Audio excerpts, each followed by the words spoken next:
creative in under 3 years. So I wanted to clarify that. Having said that, I want to see a present in the PNCR and the APNFC. There is emerging a new leadership. And I want to say to you, our focus will be on service, not corruption. But may I also point out to you, you made a statement which is interesting. The statement was, the PPP looks after its people. I agree, we must look after our people.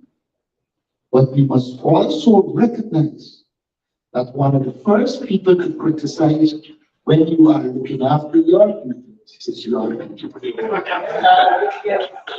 And so, I'm saying to you, I agree in principle that every political party must look after its constituency.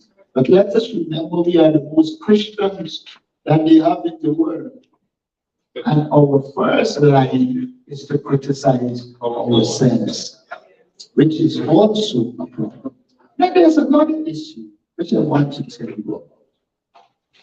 It's easy to talk about these things. But the PPP will take people, enrich them, and they stay quiet.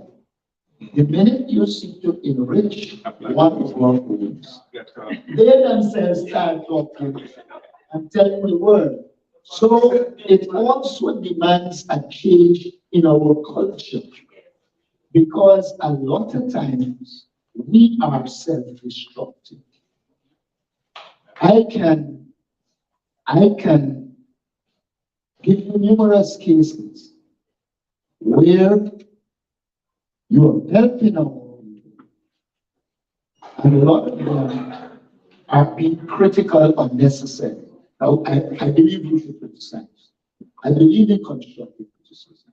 But I have a problem that on the one hand you say you need help, but on the other hand you're criticizing everybody that gets help.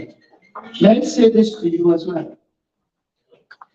I agree with you that business people need to be objective, stay up to politics in the limelight. But mind you, the other side doesn't do that. What they do is root for their political party in the public domain. Not saying you must do that, but I'm saying we have to have some amount of commitment to the political process. Because whether we like it or not, it is politics that is allocate the resources in a country. That's correct. And if we think by staying out of politics we will solve the problem, you will find that the problem will be solved. Because your opponents are going to be political, they will take your resources and defend. Let me give you a practical example. I'm going to give you a practical example. Let me give you a practical example. I remember years ago, a minister was accused of corruption in the PNC.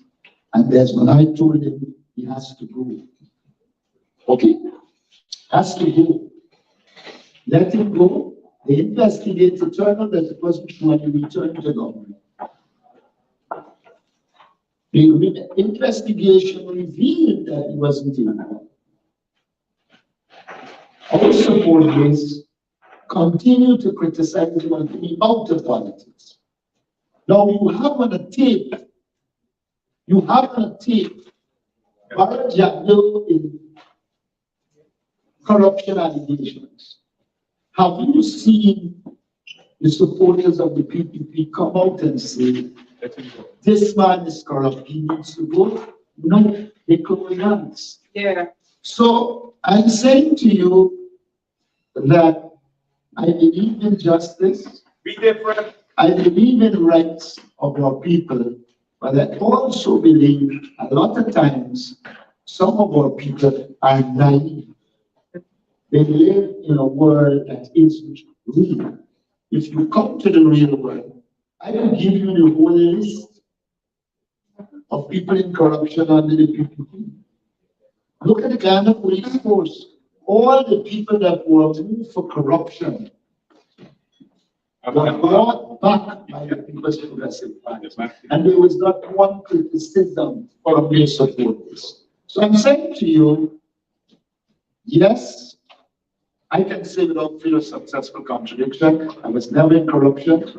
I can't be accused of corruption. In fact, the PPP attacked other things because they know they don't have anything on me in terms of corruption. But as a people, you need to learn to work together, and we need to look at situations and recognize what is happening. So I agree with you that we need to get rid of corruption. But I have a disagreement when corruption is complete. What the PPP does is unbribing, unashamedly, and they, in no uncertain terms, pillage our economy for a few. That's what I'd say on that. I'd like to make a comment on what I said also. One of the statements that we made, I am not political. Everything that affects us in any society is political. The politicians make the laws. The politicians make everything. And if you just decide, for example, just voting, not voting. I'm not going to vote because but then whatever law is made, then you can't criticize. I think she made the difference. I think she meant I'm not part of any political party. Thank you very But Thank you very much. I understand. Thank you. I would like to ask a question from here. Under the reign of Granger, there were many allegations made against Save Jack Gill that's doing these things now. So many people talking and many things. I was on a flight going to Guyana, and it was rumored on that flight that when he landed at the airport, Jack Gill was going to be arrested. And today, nothing has ever been done with all the allegations and everything that was said under the APNU. Jack Gill was still doing whatever he was doing and the corruption they were speaking about, and nothing was done. I want to know, why is it that the APNU did not take steps then? Had they done that, we may not have been in the position we are now. Well, it is not true that they didn't take steps. Ashley was charged. Brassington Was charged. Mandela was charged, among others. But the issue is this. Why Jack Gill still alive? Because Jack Gill was president and he had invoked his immunity. Now, I didn't believe people have been charged. But, may I say this? Ghana is not like America. There are no anti-corruption laws. You have to charge the person, of my understanding, for what is called malfeasance in public office and malfeasance by a public officer. The law does not define a politician as a public officer. Public officers are public servants. So even if you want to charge them, you will have to change the laws. And that is where the weakness lies. The weakness lies in the nature of the laws we have. And that is why you won't say I can charge anybody or you can do anything. I leave it right here. Because unless you change the laws and have anti-corruption laws, then you could run into problems. Yes. Yes, I want to ask a question. You mentioned that you're not going to vote this election unless the ordinance is changed. If that doesn't... Could I correct you? I said I will do everything to ensure you get a clean voter system. I make the statement, Julie, to continue. So what if that, if they do not want to sit there and be in power right now, if they don't want to vote for that, what We happens? have seen evidence that they are changing. We've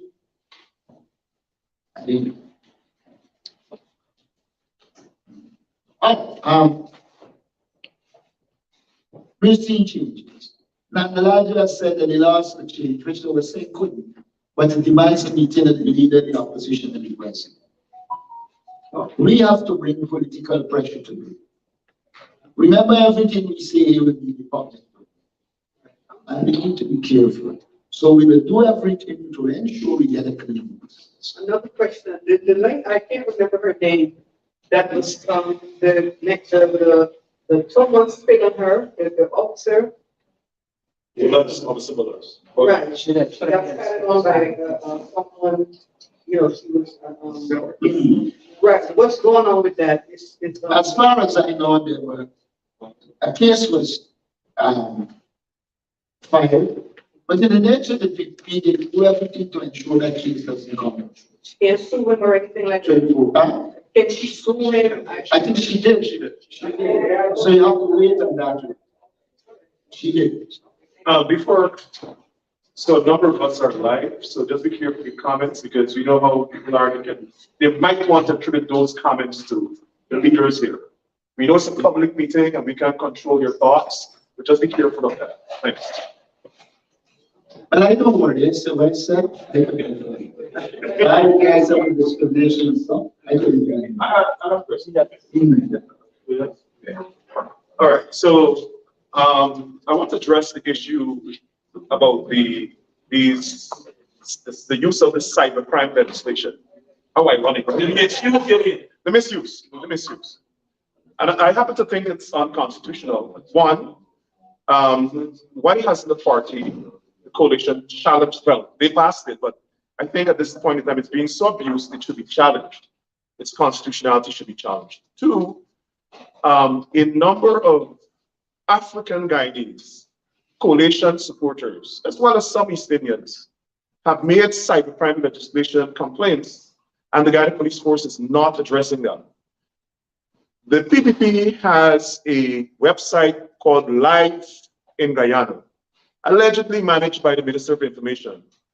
They carry the most brutal, violent, vicious attacks on you, on all the Black leaders. The Guyana Police Force doesn't address that.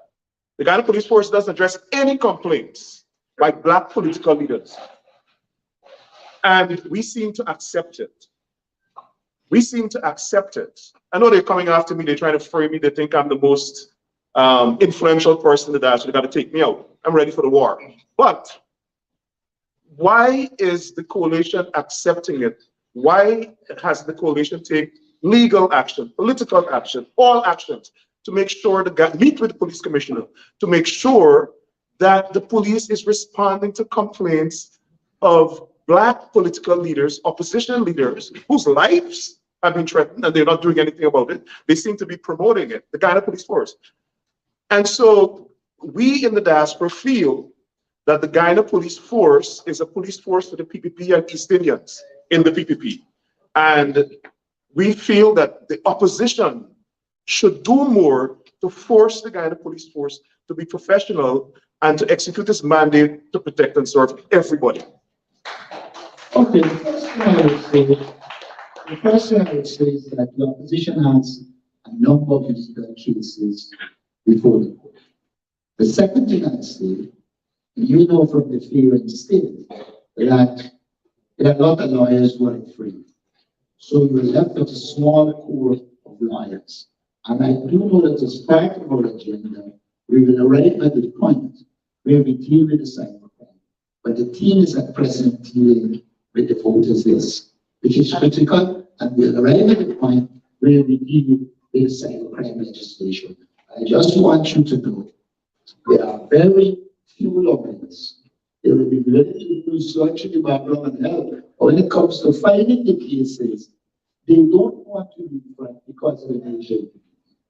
We have continued to keep the PPP on this, the police force on the scrutiny and pointing out to people that it has been politicized.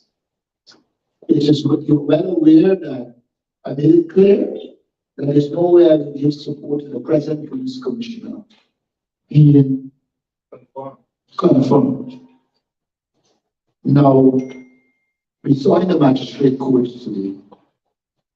I don't know if you want to read what refused to produce the report. And recordings. Well, it's recordings of this recording. And he was remanded to prison. Of course, you're going to engage with the PPP. They will seek to go after that magistrate like they did with and everybody else. So I want people to understand that this is a struggle in which we have to be more strategic and tactical. And as time emerges, we are going to take on all of these cases. I pointed out probably before you came that we have to now get to the West Indian Cricket Board and deal with this thing where they have politicized CPL. CPL has become a PPP campaign tool rather than sport and social entertainment for all Guyanese, regardless of their political affiliation. So there are a number of issues that we have to deal with, and we will deal with them. But let us not forget that in large measure, these things demand resources, human and otherwise, and we are doing the best that we can at this stage.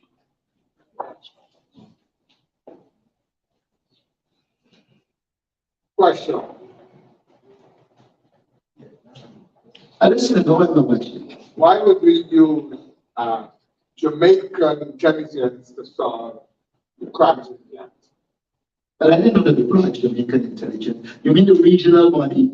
I think they brought them because they have links and control, and so they know the truth when they come out. In fact, they didn't release the report. So the PPP tends to bring them when they want to cover up a case. They did it with the Henry brothers, and they did it recently. We have called for proper international investigation, and we continue to pursue that. The only reason the PPP goes to that regional body is because they know they will end up in a similar position to the PPP rather than have an independent quality investigation. I have a question. Since the PPP has been installed, we have a problem of drugs. Huge drug problem in Guyana. Not only, what can the opposition do to continue to bring this to light that these people are just corrupt and criminals? Well, we have pointed out to the diplomatic corps the people with the most interest in terms of being anti-drugs is the United States of America. We have been bringing it up to them and pointing out that Guyana is re-emerging as a drug trafficking center. And we continue to expose it on Facebook, etc.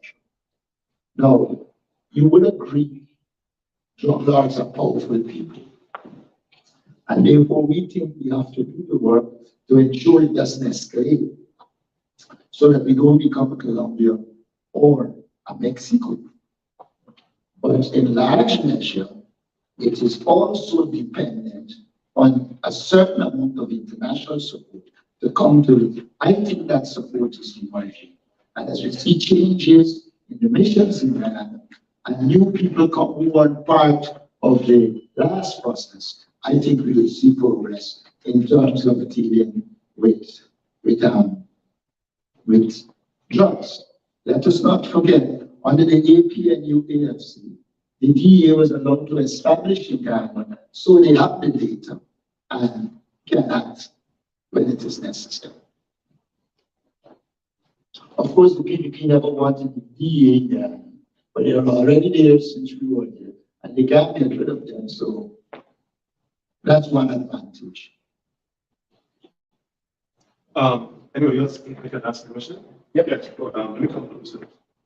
I want to deal with the diaspora and the United States government. And I deliberately came because I want people, we have a lot of people online watching. I guess by now everybody knows that the US ambassador is about to be changed. Say something about that. So we believe accurate reports will now come to Washington. We believe that and we hope that. Yeah. One of the things that bothers, I can speak to CJID, I see two other members here, CJID. I can speak for us. We're very concerned about the perception and reports Washington is getting about governance in Guyana. It is not accurate. We see the president going to Washington and taking pictures with the vice president and so on. If she knows he's a racist, she's not going to take a picture with him. If she knows that he's subjugating black people, she's not going to take a picture with him. If she knows that these people are corrupt and they're using the resources of the country only for one ethnicity, she's not going to take a picture with him. Same thing with Sheila Jackson Lee. And I've been cautioning people not to attack Sheila Jackson Lee. She's a champion for the rights of black people. She doesn't know the issues. Americans, those of us who live in this country, we cannot lobby United States government officials. It's not against the law, it's against the law. Organizations can brief them. But the people in Guyana can do that. The people in Guyana, members of parliament, regional chairmen, the opposition leader, well, I know you write, need to write Washington and the State Department and the vice president. When these people are coming up here, write them, give them a brief, let them know, so that when they go and sit down in these meetings and talking about they are representing the interests of Guyanese. No, they're representing the interests of the East Indian population of Guyana. And if they are the government, they must represent everybody. If not, let them take Barbies or something and go over there and live. I'm not afraid to say that, because that's the impression we're getting. There are too many complaints coming out of Guyana about discrimination, and it is not known by the capitals of the world. They have the press they control, mostly East Indian people who control the press. That information is not getting out. It bothers me that the press is suppressing this information, the government is suppressing the information, and we are not writing, we are not active advocates for the people that are suffering and hopeless in Guyana. So I want to urge the opposition, when you get back home, mobilize the MPs. Some of them are too lazy. Let them write the government, write members of Congress, send briefs, write the governor, write the mayor. When these people are coming to meet with US officials, 1 day, 1 week, 2 weeks, write. Let the people know what is going on in Guyana, because we're going to be subjugated and enslaved, and they will come with smiling, and then people think, yes, that's a wonderful president, when he's a racist, an apartheid president. Sorry, I had to be long, but what I would say to you is that we have been providing such information. We need to do more. I don't agree with you when you say it is all East Indians. There are a large section of the East Indian population that are not served by this government, and indigenous people.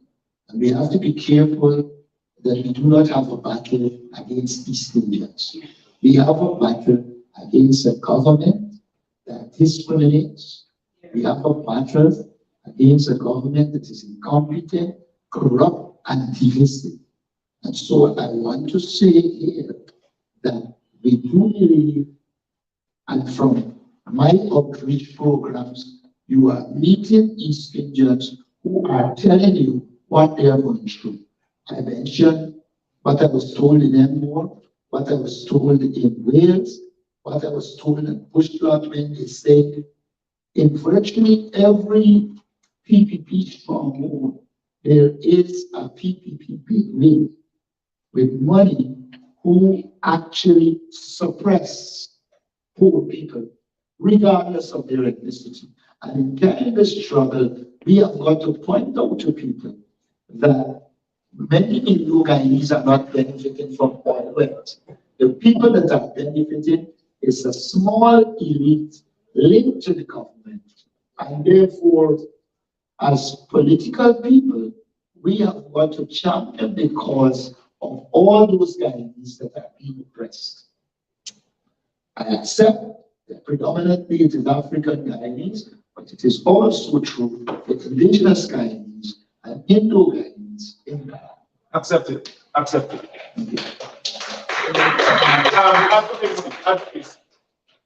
Currently now. Address the issue of writing and advocating to US. It's something I have been talking about. I don't want to deal with it anymore. Yeah, come on. Yeah. Okay. got a new slogan, One Guyana. Okay? That's what. And we have known that one people, one nation, one destiny. Can you explain to me what is One Guyana? I think it's just a facade for them to teach marginalized people, while at the same time saying we promoting one Guyana. All of their actions suggest that they have at least two Guyanas. One for PPP friends and elite, and the other one is for the rest of Guyana. That's the bottom line. There was no genuineness in this talk about one Guyana. How do you allocate resources for 284 roads in one region, and in the most populous region, Region 4, which the AP and UAFC win, there is nothing close to that. One Guyana is garbage. They have no interest in one people, one nation, one unity. So they create a facade called One Guyana. This young lady has a question. Hi, good evening, everybody. I'm not Guyanese, but I have about 99% of my friends are actually Guyanese. And when I see on my social media, it's basically about violence, which is gun violence, domestic violence, and my thing is also finding resource for the youth them instead of all these crime rates going up. What is your solution to finding, things that they can do and keep their mind occupied and, just different things. All right. Guyana lacks a proper social program. You need, first of all, you need to have a vision as to how you want to deal with the social issues. Then you have to develop a plan with social programs. Take the youth.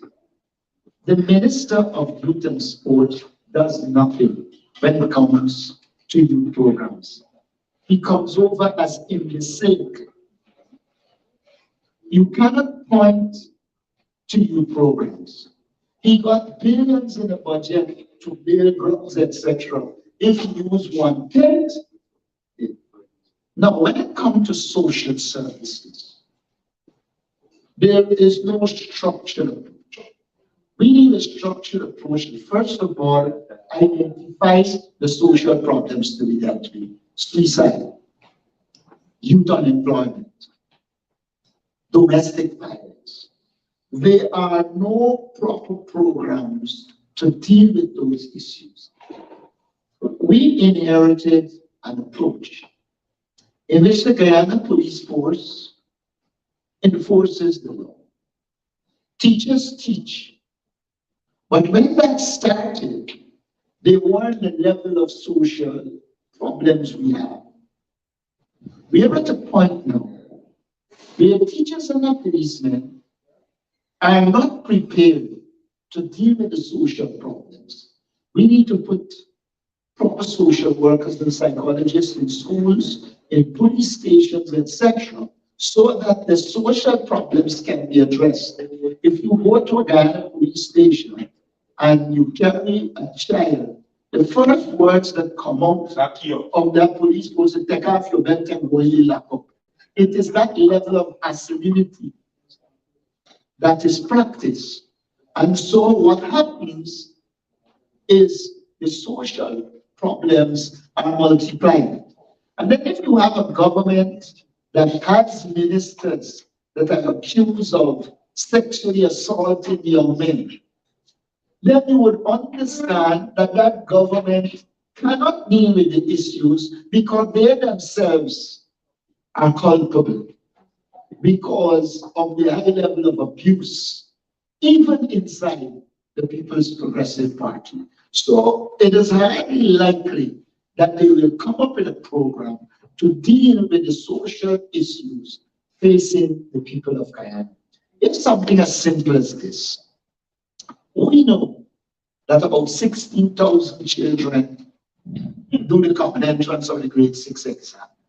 We know that by the time they meet Form 5, only about 5,000 of them get 5 CXC with math and English, meaning only about 5,000 matriculate. But we go out there, the minister goes out there in a very dumb fashion, advertising the couple that did well, and they didn't do well because of the school system. They do well because of their family and their own application.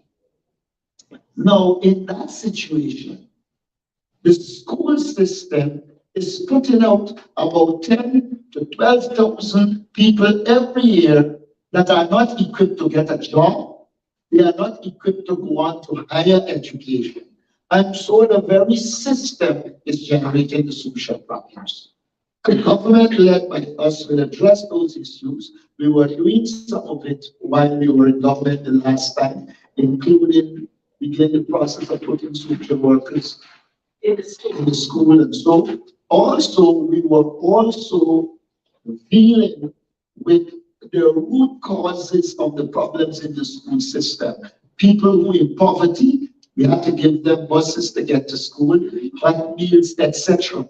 Underpinning a lot of these problems is the question of poverty, and the government has no program to deal The with park poverty. the buses. Yeah. No, they're park cards, some they put for their own use. Okay? So it's a problem of lack of vision, plan, and interest. Mr. Norton, the party, the Democratic Party, not a socialist. It is a. Democratic Party and not a socialist party, the PPP. My question is, with the Venezuelan men in Guyana, what are you going to do with the Venezuela? Listen to me. Venezuela has problems too.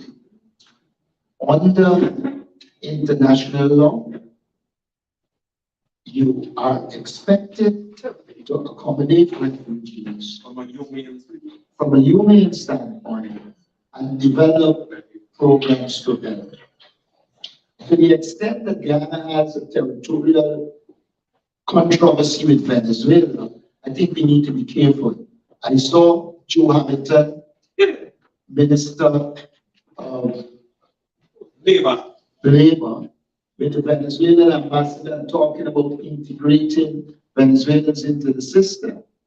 I hope that he has the common sense to know that we have a territorial issue, that agents are likely to be part of it, and we have mechanisms to deal with that.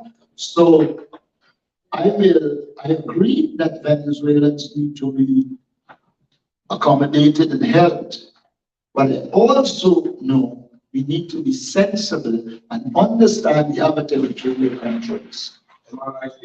Now, but Ghana under the PPP has always been a diplomatic fiasco. Barret Jagdeo is stupidly taking on Suriname in the public domain when he knows full well that it wouldn't serve Guyana well. We need quiet diplomacy to deal with those issues. But the banner is such a fool. A fool is promoted him. He is such that you cannot categorize. That for him, everything is a narrow political interest. And they have having misled the fishermen. Now in a position, turning to make it a battle with Suriname. It is stupid. We need to invade Suriname. We need to do a number of things. Look, since I heard it was announced by finally about this agreement, I thought it was void of common sense. Anybody who been around diplomacy will know. You don't start diplomacy from the top. The technicians should have met, discussed, and at various levels you meet and you create the framework for agreement. And when you would have trashed out all the issues, then is when you would have put before the president a document to sign. It's the only country in the world I know accepted or remote agreement on something as critical as fisheries. The PPP's obsession is with getting rich, not with governing Guyana. That is why you see these problems. Well, what did we expect from Ghana went to the University of America? I take one more. You want another one? Follow-up questions from the Or let me get him and then. Okay. Look looking at the exploration of oil in the time. Oil. Right now. When oil drilling, oil is money. Oil moves nations forward. I'm backward, because Backward. Explain backwards first. I will not invent. So, we've been doing with barrels, we've been exploring oil. This nation is supposed to start going on forward motion. So, it's supposed to take the burden that we didn't have, that we had, and move forward. But I think I'm not seeing where the progress is going on the oil that we ship it. We're shipping oil. We're moving oil. Putting soft oil. Putting black everything. Oil becomes quality right now. Real money. Right? Where is Guyana moving? The oil that is moving. All you're assuming is that the government. Asking, I'm not No, the question is premised on the assumption that Guyana has a key income. It's premised on the assumption that there is a proper vision and there is a proper plan. And it is premised on the assumption that the government wants to serve the people. All of that is untrue. A lot of what the government is doing is aimed at putting resources in the hands of a few. Now, if the government was a caring government, the government put $5 billion in this budget for public servants. Until now, they haven't distributed. And they're holding it back. And at the end of the year, they're going to take it and say they gave, what do you call it? I was saying from the inception, that the government has no plan to diversify the economy. And when I say to you, oil can cause you to go backward, let me tell you what happened in some oil producing countries. They get oil, and all the people in various sectors moved towards the oil industry. Agriculture went down, tourism went down, everything went down. In that situation, you go backward. You have to use oil resources to develop the other sectors of the economy so that you can be strong. May I say this to you?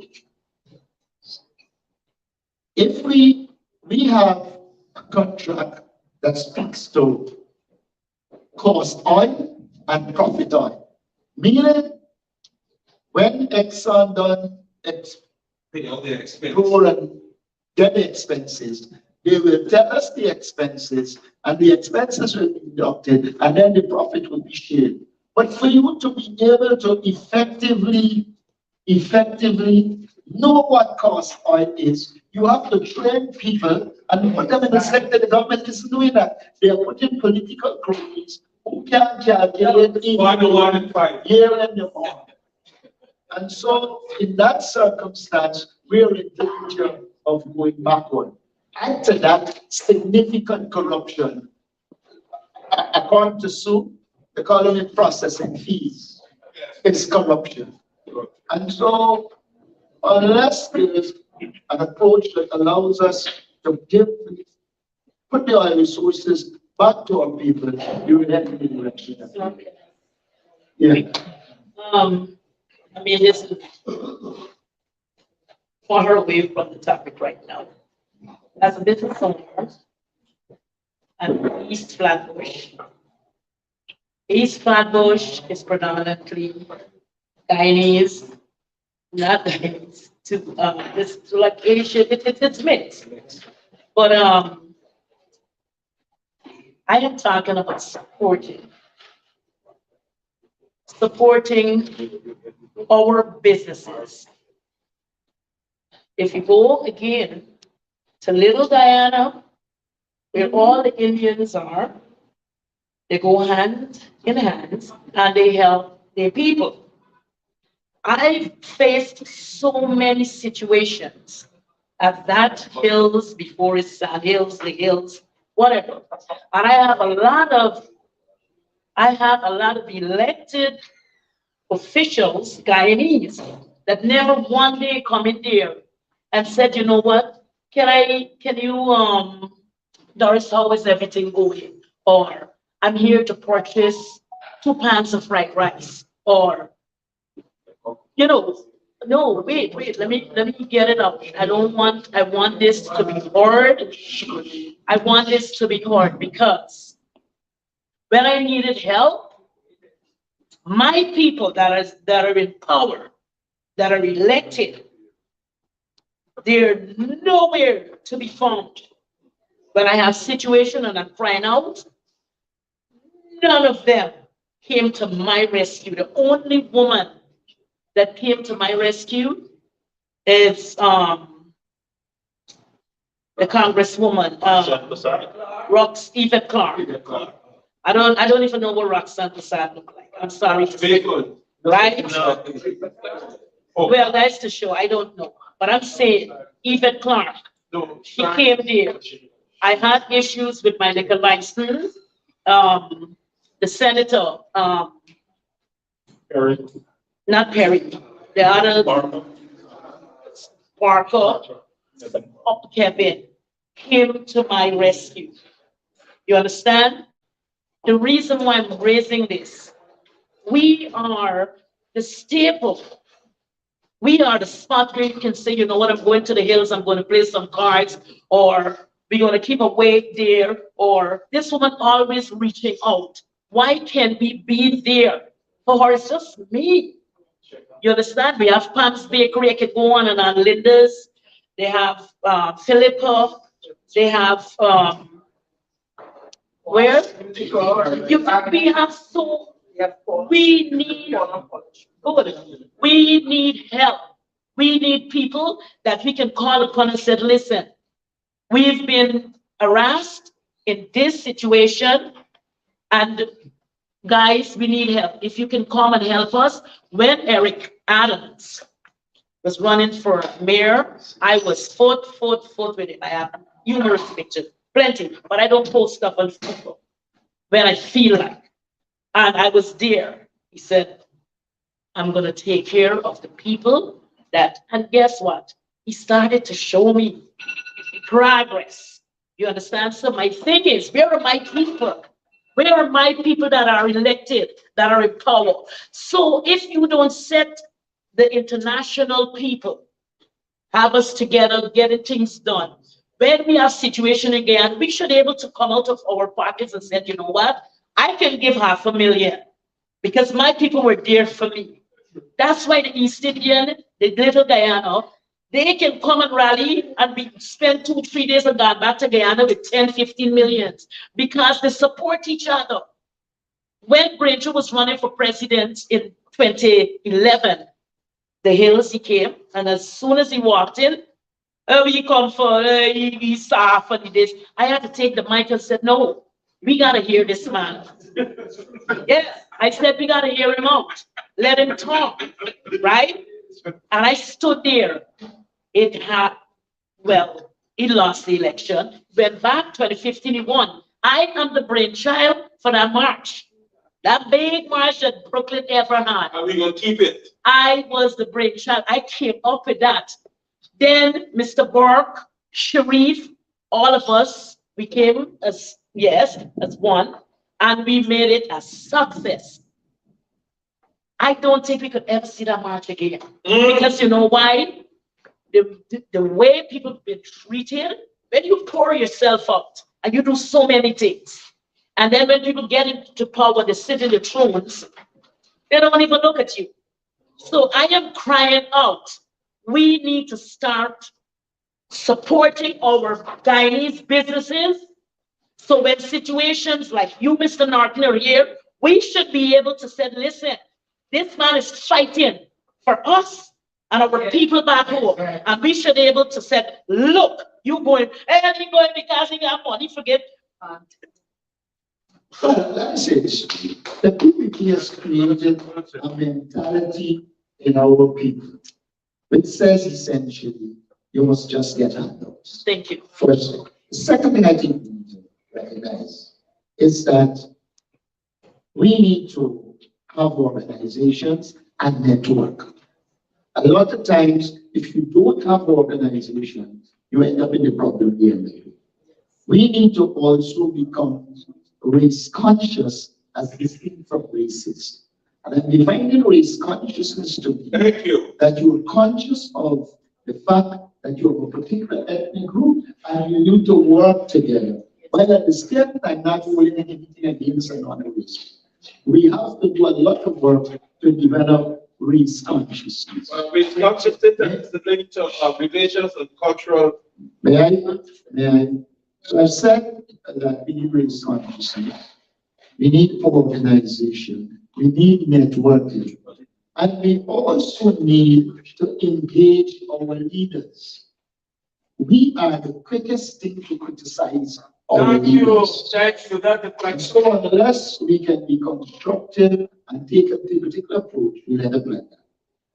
I am aware that many of the people that became elected in 2015 didn't do what they should do in terms of reaching out to our support base all around. That is why I campaign on returning the party to its grassroots and reaching out to people. I believe once we do that, I want to say to you, a government led by this group will not turn our backs on our people.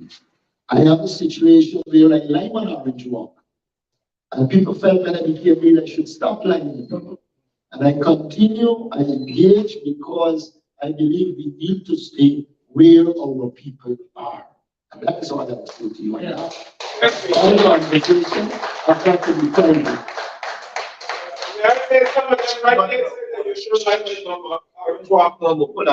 Yes. I'm taking this as the last one, right? Yeah. Right. I want to follow up on Doris' intervention just now. And to say that Doris has been discussing this with me for a couple of times now, discussing the very issue. And I happen to bear the burden of helping Guyanese in New York and America alone sometimes. And I get frustrated and I call the leader and something so we talk. But what the leader just said is that we need organizations and we need to network. Not only that, we need to respect our leaders and support our leaders. Somebody would go out there, and my colleague here would tell you, we would go there and work like dogs. And one of our same people would call back Guyana or the PPP and give information, tell you down, go on food. So we need to support organizations. We have network in place. It's the support. It is the support. And we can take a page from the Jews. We can take a page from Uni Clark. Uni Clark always tells us that. Take a page from the Jews. You ever see them? Okay, I live in the Jewish community. You like? Yeah, I don't care. I want to take a page from the Jews. I've never seen unity like that in my life. I live among them.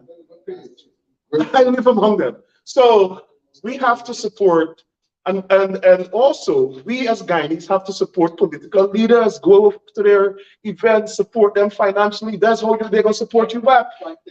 Doris talked about the support from the mayor.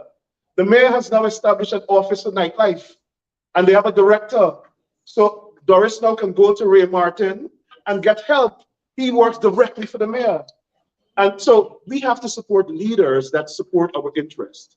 I just wanted to make sure, and we have to support organizations. I have never seen somebody support what we do more than this gentleman sitting here with his white hat. Everything is there, economy. You know, if I see Doris, you want to know what we're doing, this, ideas. We have to come together as a Guyanese community. Y'all never see, you see the Jamaicans when they come together? You see them numbers? You see the Haitians when they come together? You see numbers? See the Jews when they come? You see Guyanese? Exactly. So let me follow up on two things that somebody spoke about the Venezuelans and the government's willingness to accommodate them. The Venezuelans and the Cubans, you know, they look a certain way, but they're sending back the Haitians. They're sending back the Haitians, right? So I want to know if the coalition has come up with a policy or some sort of mechanism to ventilate these concerns to the government. Because what we will find is the government will cultivate these Venezuelans and these Cubans who look like the kind of people they like to associate with, and then give them citizenship. And that's, you know, we have 20,000 people supporting the PPP while they're deporting all the Haitians. Right? That's number one. And the second thing I want to talk about is this policy that the government has of giving these cash grants to people in Borbies, Region 3, Region 2, for cane cutters or farmers or the fisherman folk. I mean, it's so glaring. I ain't seen nobody giving out nothing to the farmers in Region 4 that suffered. The public servants. The people in Linden. The people in Linden. And they went to Linden, but they gave it to a small group that is controlled by the people in West Watuka. Right. And they brought in some people who are supposed to be Lindens. But let me say this like that. Let me say this like that. These are things we have to take action on, and we will take action on. I know of the situation with the Venezuelans, and I know that they have a group working and dealing with the issues. I can talk to people at the individual level on that, but I wouldn't talk on Facebook. And I think it is critical that we take up the Haitian matter. Yes. And I will look at it. I was saying that was the last. I gave you the last. That's satisfying. That's a question that people get in there. Currently, recently, the chairman of the AFC, they said that they mentioned that the party, King Kingdom, was going into loan. I didn't hear back any feedback after then, but are we prepared to accept that? Let me answer. Our policy is to pursue coalition. We know that there are many people in the AFC who want to be part of coalition. However, as a political party, we prepare for any eventuality. And so I say to you, we are preparing. Ideally, we prefer the AFC, APNU to continue. But if we chance the forces who are against coalition became strong and they don't, we'll be prepared as APNU to do what is required to win an election. So that's I know you said the chairman said, Yeah. who is the chairman of the News. The leader of PAP and the AFC, Mr. Cameron Washington, has not indicated to me any intention of pulling out. Okay. Okay? Good. Okay, before I close, I want to introduce the vice chair of the party, Elizabeth Nice. So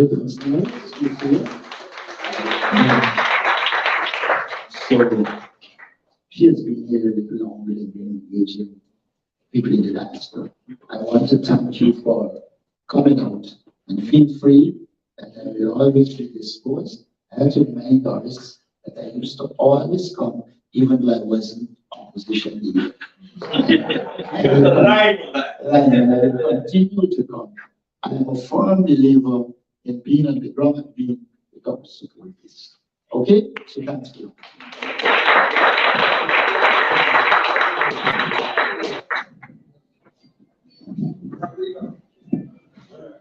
Yeah. What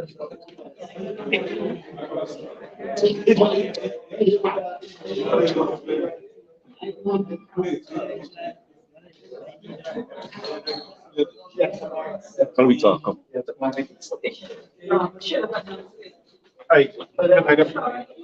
So I want to introduce you to this. Doris. Doris, a lot of people in Guyana watching, but Doris owns this establishment we're in and one across the street. It's a recenter. Yeah, you're good.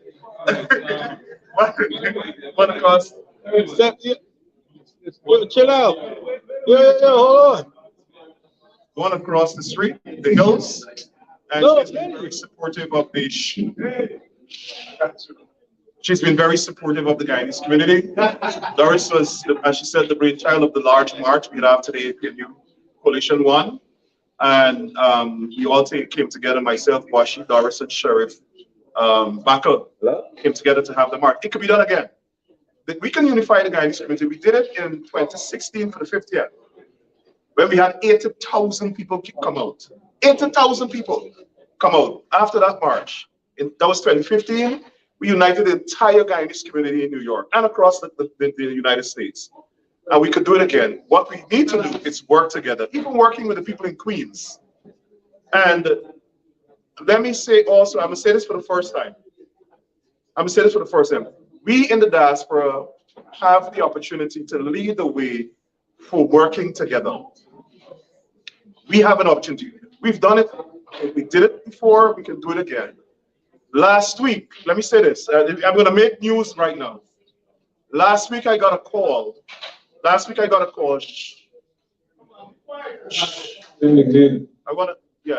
want to have another meeting, but people in Guyana listening. So last week I got a call from a certain official of the government of Guyana saying that they're willing to meet with us in the diaspora to discuss the issues that we've been complaining about.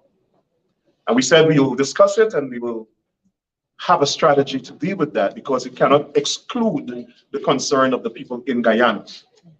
So we'll see where that goes. But the point I want to make is that while the people in Guyana fight for the people in Guyana, we in the diaspora must represent our interests also, but join that fight. Join the opposition leader, join the opposition, parliamentary opposition, to help fight for the people in Guyana. Everything we can do from the diaspora here to help Guyana, we must do it. And we have people like Doris in the business community who can help us. So I just wanted to introduce her. The Hills, everybody support the Hills. Thank you. Thank you. The Hills. All right. You guys know that once Mr. Norton is in this jurisdiction,